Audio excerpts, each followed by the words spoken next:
your continuing saga with the SEC. Jamie Dimon called crypto a decentralized Ponzi scheme yesterday before Congress. Why don't you react? I read that. Look, I think very notable people, including Jamie Dimon, have called it a fraud. Warren Buffett, I think, had some negative comments. Right. Look, I think we've reached a point where we know this industry is not going away. It's here to stay. You're talking about $1 trillion of value. And I think ultimately these things, as we've talked about here on this show before, are going to be measured by what utility, what problem are you solving. And so, for him to call it a Ponzi scheme, there's 50 million people here in the United States who have direct exposure to crypto that might disagree with him. Well, let's get to XRP because the Twitterverse is going nuts over your appearance right now on Fox Business with Charlie. And XRP, of course, the native coin to the Ripple. Tell me exactly why you think that this jump in price is happening. What news can you give us? Look, it's hard to know. Honestly, I've watched crypto now. I've been in the business at Ripple for 7.5 years. I've been in crypto for about 9 years. It's really hard to know. What I would point to is a couple things.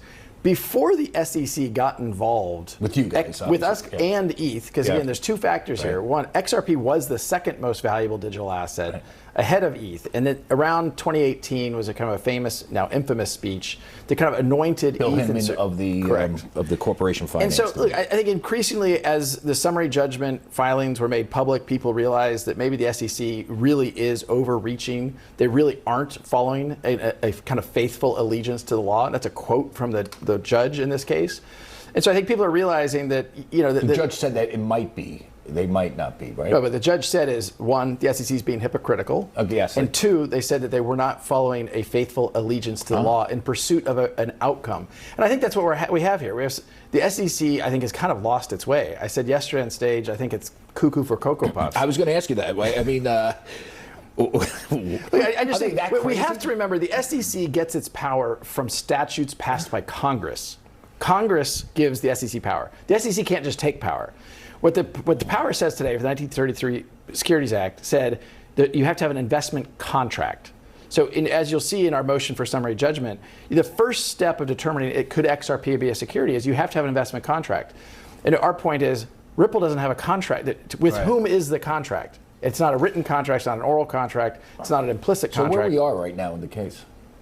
So the summaries for the motions for summary judgment were just filed last week. They were made public on Saturday, which I'll mention very briefly. We had agreed with the judge and with the SEC to release those on Monday. They jumped the gun. And it's just this constant, I think, disrespect to the court process, and which we've seen time and time again. The judge in this case has ruled 5 different times that the notes associated with that infamous speech we're talking about should be turned over to Ripple. And they didn't we want to still do don't it. have them. You still don't we have still them. don't have them. So the case, she's going to make a decision on whether it goes to trial or not, or whether she'll just rule from the bench, right? Soon. Yeah, I think we expect that there won't be a trial because trials and juries are really to determine if there's uncertainty about facts. The facts here really aren't very much dispute. The law is in dispute. You think she's going to... We think she has the information to make a ruling, and we think it's very clear that the SEC is grossly overreaching their authority. Before we go, what is your relationship